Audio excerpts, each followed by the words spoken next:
தமிழ்நாடு சவர தொழிலாளர் சங்கத்தின் சார்பில் உலகமெங்கும் பரவி கிடக்கின்ற அனைத்து முடிதிருத்தும் தொழிலாளர்களுக்கும் எங்களுடைய நெஞ்சார்ந்த நன்றியினை வாழ்த்துக்களை தெரிவித்துக் கொள்கிறேன். 1954 உருவாக்கப்பட்டு கிட்டத்தட்ட 72 ஆண்டு காலமாக தமிழ்நாட்டில் முடிதிருத்தும் தொழிலாளர்களுக்காக குரல் கொடுக்கக்கூடிய ஒரு மிகப்பெரிய இயக்கம் இது.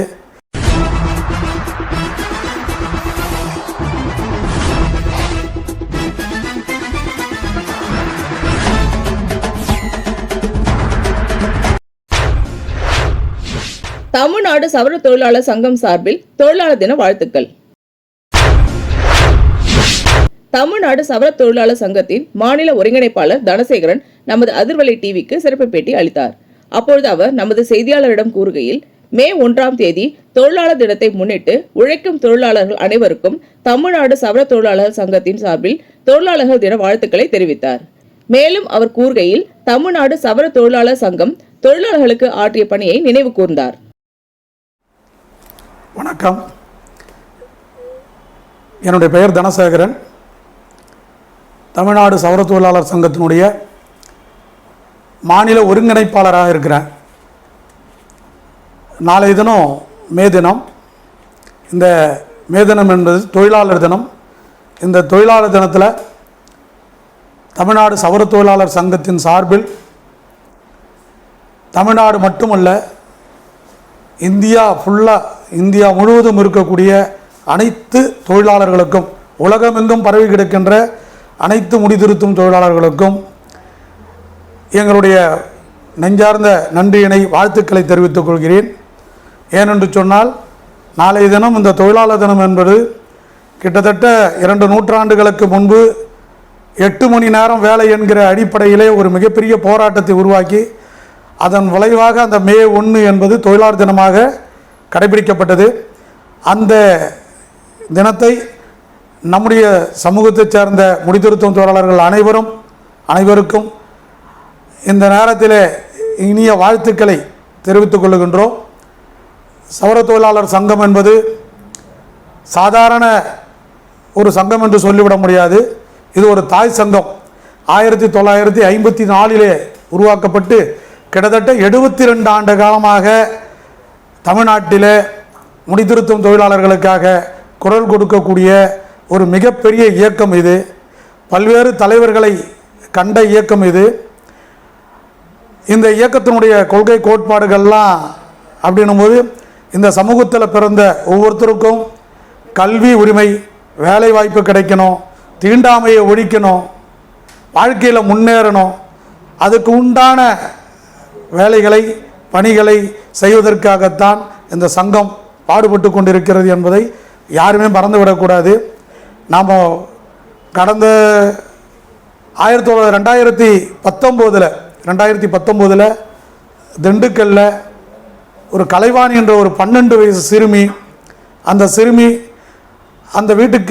சிறுமியோட வீட்டுக்கு பக்கத்தில் இருந்த கிருபானந்தன்ற ஒரு குடியவனால் சீரழிக்கப்பட்டதோடு மின்சார வயர்களை கொண்டு அந்த குழந்தை மூக்கிலும் வாயிலும் வைத்து சாகடிக்கப்பட்டால், அவனுக்கு தண்டனை பெற்றும் ஓராண்டுகள் கழித்து 2020 அவன் விடுதலையாகி வரான். அந்த நேரத்தில் தான் இந்த சங்கம் என்ன செய்ததுன்னு கேட்குறவங்களுக்கு அது ஒரு பெரிய பதில். அன்றைய தினம் 10ஆம் தேதி என்று நினைக்கிறேன், 2020 9ஆம் மாதம் 10ஆம் தேதி என்று நினைக்கிறேன், நினைவு சரியாக இருக்குமானால், அந்த தினத்தில் ஒரு மிகப்பெரிய கதவடைப்பை தமிழ்நாடு முழுவதும் ஒரே ஒரு கடை கூட திறக்காத அளவிற்கு ஒரு கதவடைப்பை நடத்தி காட்டி மீண்டும் அவனுக்கு தண்டனை வழங்க வேண்டும் என்று ஒரே குரலில் கொடுத்த அந்த நிலைமையை யாருமே மறந்துவிடக்கூடாது. இதுதான் சங்கம் என்கிற ஒரு கட்டுக்கோப்பான ஒரு அமைப்பு. சிலர் சொல்வார்கள் சங்கம் என்ன செய்தது என்று சொல்வார்கள். இதுதான் ஒரு நெருக்கடியான காலகட்டத்திலே குரல் கொடுக்கக்கூடிய ஒரு இயக்கமாக அன்றைக்கு நமது இயக்கம் இருந்தது. அதே போன்று 2020-21 கொரோனா வந்த கட்டம், அந்த கொரோனா வந்த காலகட்டத்தில் தமிழ்நாடு முழுவதும் கடைகள் எல்லாமே மூடியாச்சு. அப்படி மூடி இருக்கும் பொழுது நம்முடைய வாழ்வாதாரம் ஃபுல்லாக பாதிச்சது. அப்போ பாதிக்கும் பொழுது நாம் என்ன பண்ணணும் அப்படின்னு சொல்லும் பொழுது இதே தமிழ்நாடு சவர தொழிலாளர் சங்கத்தினுடைய அன்றைய தலைவர் சென்னை முனுசாமி அவர்கள் தான் வழக்கிலே சென்னை உயர்நீதிமன்றத்திலே ஒரு வழக்கு தொடர்ந்தார். எங்களுடைய வாழ்வாதாரத்தை பெருக்குவதற்காக, எங்களுடைய வாழ்வாதாரத்தை மேம்படுத்துவதற்காக எங்களுக்கு அரசு உதவி செய்ய வேண்டும் என்று ஒரு ரிட் மனுவை தாக்கல் செய்தார். அன்றைக்கு தமிழகத்தினுடைய முதல்வர் அதை தீர ஆலோசித்த பிறகு நலவாரியத்தின் மூலமாக ஒவ்வொரு தொழிலாளிக்கும் ரூபாய் 2000 வங்கியினுடைய கணக்கிலே செலுத்துவதென முடிவெடுத்து அதை கொடுத்தாங்க. இதுதான் சங்கம் என்ன செய்தது என்று கேட்பவர்களுக்கு இது. எனவே கூட்டாக இருந்து ஒரே குரலாக நாம் எழுப்புவது தான் நமக்கு வெற்றி. சில சமயங்களில் நாம் கேட்கின்ற கோரிக்கைகள் கிடைக்காமல் கூட இருக்கலாம். எல்லோருக்கும் ஏகப்பட்ட வருத்தங்கள் உண்டு. அதையெல்லாம் தவிடுபொடியாக்கி நாம் எல்லாம் ஒன்றா சேர்ந்து அடுத்து வரக்கூடிய அரசாங்கத்திலே நம்முடைய கோரிக்கைகள் நிறைய ஏராளமாக இருக்கிறது. அதையெல்லாம் நம்ம வைக்கணும். நமக்கு முதல்ல மக்கள் பிரதிநிதித்துவம் என்பது முதல்ல இல்லை. அது எல்லோருடைய ஆதங்கம். அந்த மக்கள் பிரதிநிதித்துவத்தை கேட்கணும். அப்படி கேட்கணும் போது நாம் விகிதாச்சார அடிப்படையில் மக்கள் தொகையில் குறைவாக இருக்கிற காரணத்தால் நமக்கு ஒரு சட்டமன்ற தொகுதியை எந்த கட்சியும் ஒதுக்கிறது இல்லை. எனவே பழையபடி ஒரு மேல் சபை உறுப்பினராக கொடுக்கணுன்றதை நாம் கேட்கணும். அதே மாதிரி நலவாரியம்னு சொல்லிட்டு ஒரு அமைப்பை உருவாக்கி அரசாங்கம் அதன் மூலமாக சில பயன்களை எல்லாம் நம்ம கொடுத்துட்டு வராங்க. ஆனால் இதில் என்னன்னா மற்ற நலவாரியங்களுக்கும் இப்போ கட்டிட தொழிலாளர்களுக்கு நலவாரியம் உண்டு. அவங்களுக்கு இருக்கக்கூடிய பயன்கள் நமக்கு இல்லை. அது நமக்கு கிடைக்கணும்னு சொன்னால் அந்த நலவாரியத்துக்கு, அந்த அமைப்புக்கு நம்ம சமூகத்தை சார்ந்த, நம்ம தொழிலை சார்ந்த ஒரு தலைவரை நியமனம் செய்ய வேண்டும். மாவட்டந்தோறும் அதுக்கு உறுப்பினரை நியமிக்கணும்.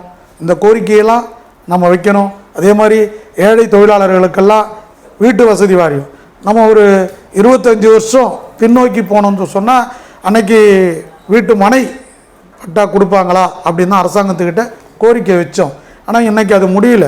சென்னை மாநகரம் பெருசாக ஆகிட்டதுனால, பெருநகர வளர்ச்சியில் சேர்ந்துட்டதுனால நம்மளால் முடியல. அதனால் இன்றைக்கு சென்னையில் கட்டக்கூடிய வீட்டு வசதி குடியிருப்பில் நம்ம சமுதாயத்தை சார்ந்த தொழிலாளர் தோழர்களுக்கு இடஒதுக்கீட்டு அடிப்படையில் நமக்கு வீடு வழங்கணுன்ற கோரிக்கையை நம்ம வலியுறுத்தணும். அதே மாதிரி கல்வியில் 5% இடஒதுக்கீடை கொண்டு வரணும். நாம் முன்னாடி பார்த்தோம் சொன்னால் மருத்துவர் என்ற சமூகத்தில் பிறந்து நாம் ஆரம்ப காலத்தில் மருத்துவம் தான் செஞ்சு வந்தோம். இப்போது காலம் போக போக போக அந்த மருத்துவ தொழில் நம்ம கையை விட்டு போயிடுச்சு. ஆனால் அந்த மருத்துவம் போனாலும் கூட இன்றைக்கும் சித்த மருத்துவக் கல்லூரி இருக்குது. இந்த சித்த மருத்துவக் கல்லூரியில் நம்ம மருத்துவர் சமூகத்தை சார்ந்த நம்முடைய குழந்தைகளுக்கு அவங்க +2 முடிச்சுட்டு போகிறாங்கன்னு சொன்னால் அவங்களுக்கு அதில் இடம் அளிக்கணும், இடஒதுக்கீடு கொடுக்கணும். அதே மாதிரி மருத்துவக் கல்லூரியில் கூட நம்ம குழந்தைகளுக்கு இடஒதுக்கீடு கொடுக்கணும், கல்வியில் இடஒதுக்கீடு கொடுக்கணும். இதையெல்லாம் தொடர்ந்து நாம் வலியுறுத்திக்கினே இருக்கணும். இதை விட மிக முக்கியமானது உங்களுக்கு எல்லாருக்குமே, தொழிலாளர்கள் எல்லாருமே மிகப்பெரிய வருத்தம் இன்றைக்கி தமிழ்நாடு ஃபுல்லாக இருக்கக்கூடிய மிகப்பெரிய செய்தி என்னன்னு சொன்னால் கார்ப்பரேட் கடை. இது எங்கே போனாலும் இன்றைக்கி பேசக்கூடிய ஒரு வார்த்தை. கார்ப்பரேட் கடை வந்ததுனால இன்றைக்கு சிறு ஒரு இருக்கை 2 இருக்கை வைத்து சின்ன சின்ன கடை வச்சு நடத்தக்கூடிய தொழிலாளர்கள்லாம் பாதிச்சிருக்கிறாங்கன்றது உண்மை.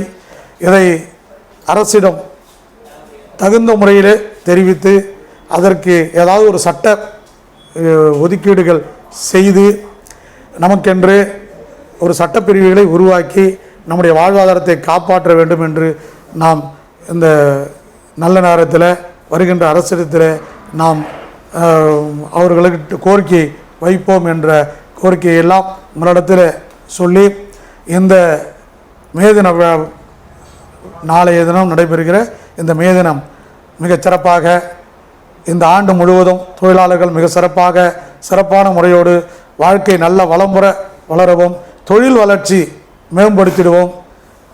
நம்ம வங்கியில் கடன்லாம் கேட்குற அந்த இதெல்லாம் கோரிக்கையெல்லாம் வச்சு மிகச்சிறப்பாக சின்ன சின்ன கடையெல்லாம் கூட இன்றைக்கி கார்ப்பரேட் கடைக்கு ஈக்குவலாக நம்ம பண்ணுற அளவுக்கு நீங்கள்லாம் வளரணும், சிறப்பாக வளரணும், சிறப்பாக இருக்கணுன்றதை இந்த நேரத்தில் உங்களுக்கு மீண்டும் வாழ்த்துக்களை தெரிவித்துக் கொள்கின்றேன். நன்றி, வணக்கம். இந்த வீடியோ உங்களுக்கு பிடிச்சிருந்தா லைக் பண்ணுங்க, கமெண்ட் பண்ணுங்க, ஷேர் பண்ணுங்க, சப்ஸ்கிரைப் பண்ணுங்க.